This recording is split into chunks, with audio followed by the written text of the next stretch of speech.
Hello everyone. आज bonanza 22 की जो सीरीज़ थी उसका आज दूसरा लेक्चर है। और इस लेक्चर में भी मैंने 10 अच्छे वर्ड्स को लिया है और उसके 4 ऑप्शन भी मैं यहाँ पर लिखा हूँ और काफ़ी अच्छी तरह से मैंने एक्सप्लेनेशन भी इन सभी वर्ड्स का किया है। तो चलिए शुरू करते हैं। The synonyms of amnesty. So you have to tell the synonym of amnesty. Amnesty is a very good word. तो यहाँ पर जो हमारा ऑप्शन है वो कौन सा सही होगा ये बताना है आपको। तो यहाँ पर जो हमारा ऑप्शन सी दिख रहा है जो पार्डन होता है, ठीक है। The meaning of amnesty is pardon. थोड़े थोड़े डिफरेंस होते हैं, ठीक है। उसको भी हम अभी देखते हैं, ठीक है। लेकिन अभी आप इतना जानिए कि एमनेस्टी का जो सिनोनिम होता है वो पार्डन होता है, ठीक है। पेनाल्टी हो नहीं सकता है, जस्टिस भी नहीं हो सकता, और रिलीज मतलब तो किसी को छोड़ देना होता है, ठीक है। तो इस बात का ध्यान में रखिए। आप कमेंट करके बताएंगे मुझे कि जो एमनेस्टी इंटरनेशनल है, ठीक है, जो एक संस्था है, तो उसका मुख्यालय कहाँ है। चलिए अब हम आगे बढ़ते हैं। तो साथियों, सिनोनिम में हम क्या देखते हैं यहाँ पर कि pardon, forgive, reprieve, remission and let off होता है, ठीक है। पार्डन का मतलब तो क्षमादान होता ही है और फॉरगिव का भी सेम मतलब होता है, लेकिन जो रिप्रीव और रेमिजन जो लिखा हुआ है इनमें थोड़ा सा डिफरेंस होता है, तो इसको भी हम समझेंगे अभी। और लेट ऑफ का मतलब होता है जाने दो या फिर छोड़ दो, ठीक है। और इसका एंटोनिम होता है कैप्टिव या फिर प्रिजन, किसी को कैद कर लेना, ठीक है। And here I have also written one example. After a long discussion an amnesty was issued for political prisoner, ठीक है। तो यहाँ पर और भी देखते हैं, जो मैं कह रहा था कि जो डिफरेंस की बात कर रहा था। तो रिप्रीव और रेमिजन और पार्डन में क्या अंतर है, देखिए। रिप्रीव में जो सजा होती है उसको हटा दिया जाता है, ठीक है, उसको हटा दिया जाता है। लेकिन रेमिजन में क्या होता है, सजा को कम कर दिया जाता है। जैसे मान लीजिए कि किसी को उम्र कैद हुई, ठीक है, लेकिन उसका जेल में उसका व्यवहार अच्छा रहा, ठीक है, तो फिर उसको उसकी सजा को जो है कम कर दिया जाता है या फिर आजीवन कारावास में बदल दिया जाता है, ठीक है। तो इस प्रकार के जो स्टेप्स लिए जाते हैं वो रेमिजन के तहत होता है, ठीक है। और पार्डन, पार्डन का मतलब तो क्षमादान होता है, इससे आप ये समझिए, ठीक है। अब हम लोग बढ़ते हैं अपने नेक्स्ट क्वेश्चन की तरफ। The synonyms of Adroit. तो एड्रॉइट, एड्रॉइट का सिनोनिम आपको बताना है। तो यहाँ पर क्या हो जाएगा, स्किलफुल हो जाता है, ठीक है। The exact meaning of adroit is skillful. हम लोग हिंदी में उसको निपुण बोलते हैं। किसी भी कार्य को करने के लिए अगर किसी व्यक्ति के अंदर पूर्ण रूप से एक एबिलिटी आ जाती है तो वहाँ पर हम स्किलफुल का प्रयोग करते हैं। साथियों, यहाँ पर जो इससे संबंधित जो कुछ और भी वर्ड्स हैं उसको हम लोग देखते हैं यहाँ पर कि यहाँ पर ये है कि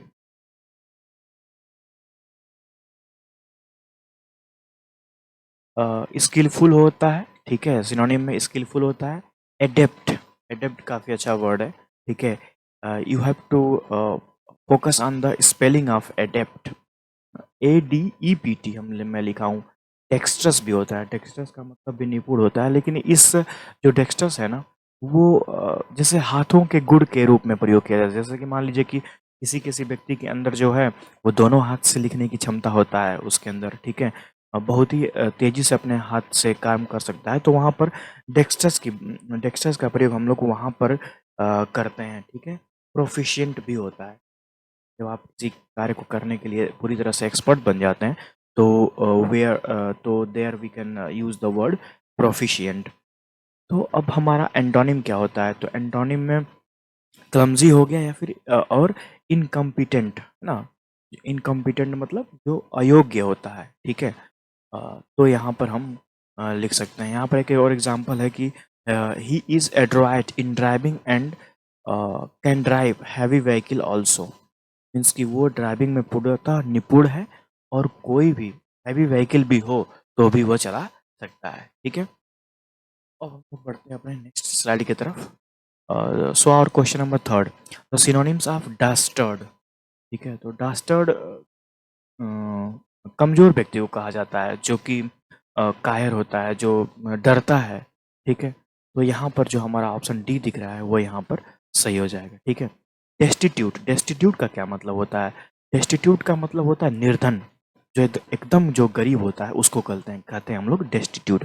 बिकमिंग हो नहीं सकता, ब्रेव का मतलब बहादुर होता है, ठीक है? तो यहाँ पर ये सभी जो वर्ड्स आपको दिख रहे हैं, ठीक है? तो इनमें से जो कावर्ड होगा वो इसका सिनोनिम हो जाएगा डास्टर्ड का। तो फ्रेंड अब हम लोग और अच्छी तरह से इसके एक्सप्लेनेशन को समझते हैं। सिनोनिम्स में क्या आ जाएगा? कावर्ड होगा chicken hearted fellow. Chicken hearted fellow एक फ्रेज है जो कि कायर व्यक्ति के लिए प्रयोग किया जाता है, ठीक है? तो इसको भी आप ध्यान में रखिए, ठीक है?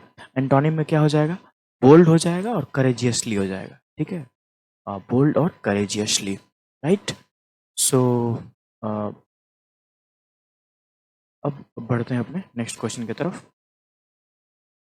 तो दोस्तों यहाँ पर यह है कि choose the word that is closest in meaning to connive. दरअसल कोनाइव के दो मीनिंग होते हैं, ठीक है? पहले आप इसमें से आप चूज करिए और बताइए कि इसमें आप कमेंट में आप लिखते रहिए, साथ ही साथ आप जब आप देख रहे हैं, ठीक है, तो कमेंट में आप लिखते भी रहिए, ठीक है? देखिए, कुनाइव के दो मीनिंग निकलता है। एक तो कुनाइव का मतलब हम डिसरिस्पेक्ट होता है, डिसरिगार्ड, जो हम जानबूझकर किसी चीज़ को नज़रअंदाज से अब वहाँ पे करते हैं, तो वहाँ पर भी कुनाइव का ही प्रयोग किया जाता है, ठीक है? और दूसरा क्या होता है, जब हम गलत तरीके से किसी के इन्फॉर्मेशन को ले लेते हैं, तो वहाँ पर भी हमको नाइव का प्रयोग किया जाता है। तो यहाँ पर जो ऑप्शन के हिसाब से अगर हम चूज़ करना होगा, तो हम यहाँ पर चूज़ करेंगे डिसरिगार्ड को, ठीक है? यानी ऑप्शन बी विल करेक्ट। लेकिन और इसके बारे में हम लोग देखते हैं यहाँ पर देखिए वही यहाँ पर मैं लिख दिया हूँ कि कोनाइव, कोनाइव में डिसरिगार्ड होता है। पहला जो उसका जो मीनिंग है उसमें ये है कि डिसरिगार्ड एंड डेलिबरेटली इग्नोर, किसी चीज़ को जानबूझकर जब हम लोग इग्नोर करते हैं तो वहाँ पर भी कोनाइव का प्रयोग किया जाता है। दूसरा क्या है? कोनाइव टू हाइड डाटा और एक्यूमुलेट सीक्रेट इन्फॉर्मेशन, है ना? डाटा को चुरा लेना या फिर छुपा देना और या फिर इंफॉर्मेशन को आप किसी तरह से इकट्ठा करना भी कोनाइव के ही कैटेगरी में आता है, ठीक है? तो फ्रेंड इस बात को आप लोग ध्यान में रखिए और यहाँ पर कुछ एग्जांपल मैं लिख रहा हूँ। देखिए, government should never connive the security forces. कभी भी गवर्नमेंट को सिक्योरिटी फोर्सेस को कोनाइव नहीं करना चाहिए, ठीक है? तो ये पहला सेंस में निकल गया। दूसरे सेंस में क्या निकला कि रॉ and Mossad both are the intelligence agency, है ना? जो रॉ है वो अपने भारत की है और जो मोसाद है वो इजराइल की है। तो यहाँ पर कह रहा है कि रॉ and Mossad can work to connive the data from internal security, ठीक है? अपने इंटरनल सिक्योरिटी के पर्पज से ये जो दो एजेंसी है, जो दो इंटेलिजेंस एजेंसियां हैं, वो डाटा को कोनाइव कर सकती हैं, ठीक है? तो फ्रेंड यहाँ पर देखिए अगला हमारा जो वर्ड है टेरेन। टेरेन एक नाउन है, ठीक है? और ये ज्योग्राफिकल वर्ड है। ज्योग्राफिकल वर्ड मतलब लैंड से संबंधित है। यहाँ पर तो मैं ऑप्शन लिखा हूँ, टोरेंशियल रेन, फिर ट्रेन मैन, टेरेश या फिर ट्रैक्ट ऑफ लैंड। तो हियर और ऑप्शन डी विल करेक्ट, ठीक है? ट्रैक्ट ऑफ लैंड होता है, ठीक है? आप देखे होंगे कि चाय के बागानों में कभी सीढ़ीदार खेत बनाए जाते हैं, ठीक है? तो वही होता है टेरेन, ठीक है? आप इसको ध्यान में रखिए। दोस्तों अब हम लोग और आगे बढ़ते हैं। देखिए सिनोनिम तो ट्रैक्ट ऑफ लैंड ही मैं लिख दिया हूँ यहाँ पर और प्रयोग करने के लिए आपको और अच्छी तरह से समझाने के लिए यहाँ पर मैं एक एग्जांपल लिखा हूँ कि रफ टेरेन ऑफ छोटा Nagpur plateau does not allow for agriculture, ठीक है? वहाँ पर जो छोटा नागपुर प्लेट्यू है जो छत्तीसगढ़ रीजन में पड़ता है, ठीक है? छत्तीसगढ़ झारखंड के ईस्टर्न पार्ट में जो पड़ता है, तो वहाँ पर क्या है कि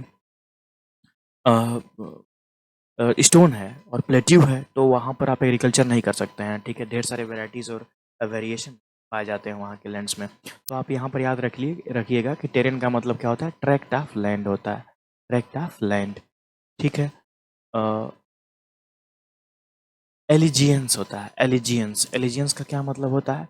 एलिजियंस काफ़ी अच्छा वर्ड है। आप लोग सुने होंगे निष्ठा, हम लोग बोलते हैं हिंदी में निष्ठा, है ना? तो किसी भी कार्य को करने के प्रति जो हमारा निष्ठा होता है, जो लॉयलिटी होता है, उसी को हम लोग यहाँ पर एलिजियंस कहते हैं। साथियों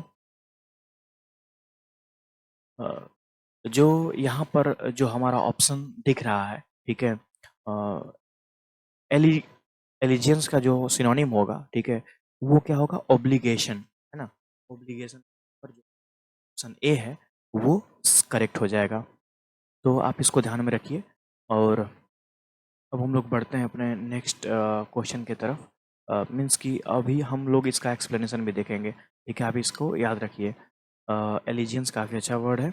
और ऑब्लिगेशन, लॉयल्टी, फेथफुलनेस, फिडेलिटी, ये जो 4 वर्ड हैं, ये इसके एग्जैक्ट सिनोनिम हैं, ठीक है? लॉयल्टी, फेथफुलनेस और फिडेलिटी और ऑब्लिगेशन। और जब इसके एंटोनिम की बात की जाएगी तो क्या हो जाएगा? ट्रीचरी होता है। ट्रीचरी मतलब क्या होता है? धोखा देना। अ, धोखा देना, किसी को जाल में फँसा करके धोखा दे देना, ठीक है? वहाँ पर ट्रेचरी का प्रयोग किया जाता है, ठीक है?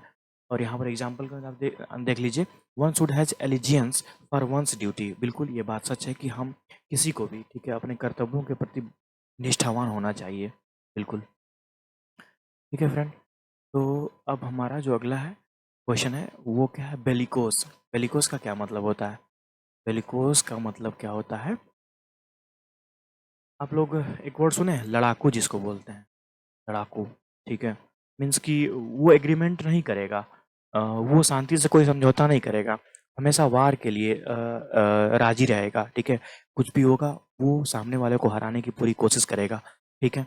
तो यहाँ पर जो हमारा सिनोनिम आपको बताना है, तो इस सिनोनिम के लिए जो हमारा ऑप्शन है यहाँ पर, वार लाइक जो डी है ना, वो हमारा करेक्ट हो जाएगा, ठीक है? और कॉशियस का क्या मतलब होता है? कॉशियस यहाँ पर लिखा हूँ, ठीक है? कॉशियस का मतलब कुछ और नहीं बल्कि चौकन्ना होता है, ठीक है? जो ये होगा नहीं, साइन का मतलब आप लोग समझ ही रहे हैं। रस्टिक का मतलब क्या होता है? रस्टिक का मतलब अ, जो रूरल एरिया से जिसका संबंध होता है, ठीक है? उसको हम लोग रस्टिक बोलते हैं। अ, थोड़े ये नेगेटिव सेंस में आ जाता है, जिसको हम लोग अनसिविलाइज्ड कहते हैं, वहीं वहाँ पर रस्टिक का भी प्रयोग किया जाता है। लेकिन बेलिकोस के रूप में हमारा जो ऑप्शन है डीज, वो करेक्ट हो जाएगा, राइट? तो फ्रेंड, अब हम लोग बढ़ते हैं और अच्छी तरह से इसके एक्सप्लेनेशन को और समझते हैं, ठीक है? तो देखिए, सिनोनिम में वार लाइक, कॉम्बेटिव अच्छा वर्ड है। पैग्नासियस होता है, पगनासियस का मतलब झगड़ालू से होता है, ठीक है? पगनासियस का मतलब होता है झगड़ालू, ठीक है? छोटे-छोटे बात में जो झगड़ा करता रहता है वो, उसको वहाँ पर पैग्नोसियस कहते हैं। और कम्बेटिव का क्या मतलब होता है? कम्बेटिव, कम्बेटिव भी अच्छा वर्ड है, ठीक है?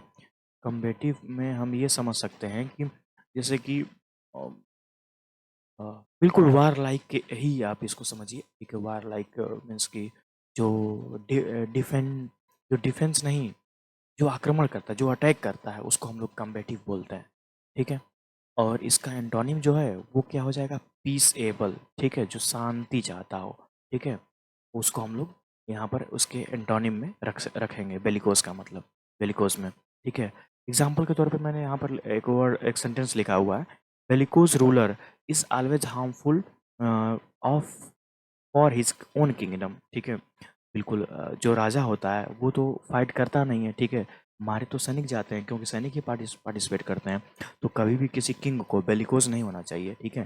किसी भी किंग नहीं बल्कि किसी भी एडमिनिस्ट्रेटर को कभी भी उसको जो है बेलिकोज नहीं होना चाहिए, ठीक है? तो वही यहाँ पर लिखा हूँ। तो दोस्तों, अब हम लोग आगे बढ़ते हैं। देखिए यहाँ पर ये है कि जो क्वेश्चन नंबर हमारा 8 है, द वर्ड फर्टिव मीन्स, फर्टिव का क्या मतलब होता है, ठीक है? फर्टिव का मतलब हम ये समझते हैं कि जैसे कि कैसे हम नज़रों को चुराना, जब हम सामने से एक दूसरे से आंखों में आंखें डालकर नहीं बात करते हैं, तो वहीं पर फर्टिव का प्रयोग किया जाता है, ठीक है? यानी कि हम कह सकते हैं कि स्टील्थी, है ना?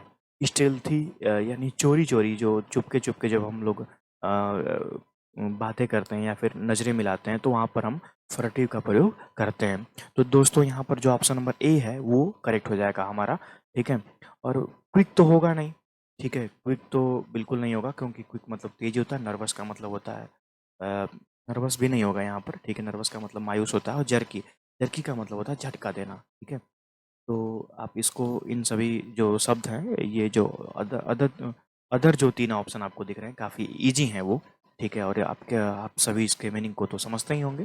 तो दोस्तों, अब हम लोग बढ़ते हैं अपने सिनोनिम के तरफ। इसी इसी वर्ड के जो सिनोनिम है उसको देखते हैं। सिनोनिम में क्या है? स्टेल्थी, जो मैं बता चुका हूँ, जो ऑप्शन में ही था, ऑप्शन नंबर ए जो जिसमें था। सिक्रेटिव एंड सरप्टिशियस होता है, सरप्टिशियस बोलते हैं हम लोग, ठीक है, सरप्टिशियस, ठीक है। तो उसका भी मतलब क्या होता है? चोरी चोरी होता है, ठीक है। और एंटोनिम में इसका हम ओपन कह सकते हैं पूरी तरह से। और एग्जाम्पल के तौर पे मैंने यहाँ पर लिखा है convicts, convicts casted furtive glances at police, ठीक है। जो आरोपी थे उन्होंने पुलिस के तरफ कैसा व्यू रखा? फर्टिव व्यू रखा, यानी कि नज़रों में नज़रें डालकर बात नहीं किए कर पाए वो, ठीक है। तो आप इसको ध्यान में रखिए। और अगला हमारा वर्ड है परपेचुअल। मीन्स परपेचुअल तो इजी है काफ़ी, तो आप बताइए कौन सा परपेचुअल का मीनिंग क्या होगा? ठीक है, परपेचुअल का मतलब वो होता है कि जो कभी ख़त्म नहीं होने वाला, ठीक है, यानी जो हमेशा बना रहता है। तो यहाँ पर एक वर्ड आपको दिख रहा है इटर्नल, ठीक है। तो यहाँ पर इटर्नल करेक्ट हो जाएगा, ठीक है। रिजिड का मतलब तो एक ही जगह जो टिका रहता है उसको बोलते हैं रिजिड, जो ऑप्शन नंबर ए में दिखा हुआ है। तो ये तो बिल्कुल ही नहीं होगा। और उसके बाद हमारा जो है होली। होली का मतलब क्या होता है? होली का मतलब क्या होता है? पवित्र, जिसको हम लोग बोलते हैं, ठीक है। रोड का मतलब तो होगा नहीं, रोड भी एक असभ्य और असभ्य के सेंस में प्रयोग किया जाता है। इटर्नल यहाँ पर करेक्ट हो जाएगा। परपेचुअल का मतलब होता है इटर्नल। तो दोस्तों, और भी हम कुछ और भी इससे संबंधित कुछ सिनोनिम की बात हम लोग यहाँ पे करते हैं। चलिए देखते हैं। इटर्नल हो गया एवरलास्टिंग। एवरलास्टिंग जो कभी खत्म नहीं होने वाला होता है उसको भी बोलते हैं। अनएंडिंग, जिसका कोई एंड ना हो, ठीक है, अनएंडिंग बोलते हैं उसको। और इंडलेस भी होता है, इंडलेस भी कह सकते हैं। एंटोनिम में क्या है हमारा? ट्रांजिटरी, जो क्षणभंगुर जो पल भर के लिए होता है उसको हम लोग ट्रांजिटरी बोलते हैं। और टेम्पररी तो आप समझते ही हैं, ठीक है, जो कुछ ही पल के लिए ठहरा रहता है उसी को हम लोग टेम्पररी बोलते हैं, ठीक है। ट्रांजिटरी जो होता है ये किसी ऑब्जेक्ट के लिए इस्तेमाल किया जाता है, लेकिन जो टेम्पररी होता है ये टाइम के लिए प्रयोग किया जाता है, ठीक है। दोस्तों, यहाँ पर मैं लिखा हूँ एग्जाम्पल में कि perpetual darkness of cave has many amazing story, ठीक है। एक कोई गुफा है, वहाँ पर हमेशा अंधेरा ही अंधेरा हमेशा रहता है। जैसे जैसे हम आगे बढ़ते जाते हैं वहाँ पर पूरा अंधेरा ही दिखाई देता है, ठीक है। तो उस सेंस में हम परपेचुअल का प्रयोग करेंगे। साथियों, आपको पता होना चाहिए कि परपेचुअल जो है एक एडजेक्टिव है, ठीक है। यहाँ पर एक एडजेक्टिव का काम कर रहा है, ठीक है।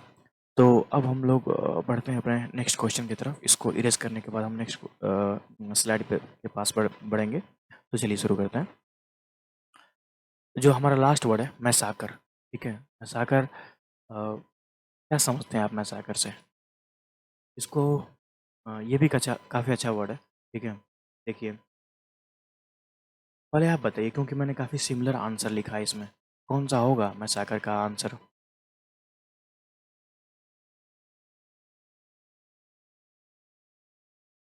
तो साथियों, जो हमारा मैसाकर का जो है यहाँ पर मैसाकर, मैसाकर, आर ई को हम लोग नहीं पढ़ते हैं। एक बात आपको बता देना चाहता हूँ कि जब भी किसी वर्ड में लास्ट में जब आर लगा रहता है, ठीक है, तो हम उसको उसका प्रोनाउंस नहीं करते हैं, उसका प्रोनाउंसिएशन हम उसका नहीं करते हैं, ठीक है। इंग्लिश लैंग्वेज की यदि बात की जाएगी तो हमारा जो ऑप्शन है murder, murder, stab, assassinate and slaughter. तो साथियों, जो हमारा ऑप्शन है, जो मैसैकर का जो एग्जैक्ट मीनिंग होता है वो मर्डर होता है, ठीक है। तो फिर स्टेप, असैसिनेट और स्लॉटर का क्या मतलब होता है ना? तो चलिए इसको भी हम यहाँ पर अगले स्लाइड में अच्छी तरह से इनको डिस्क्राइब किया हूँ। तो चलिए उनको देखते हैं। साथियों देखिए, मैसाकर का क्या मतलब होता है?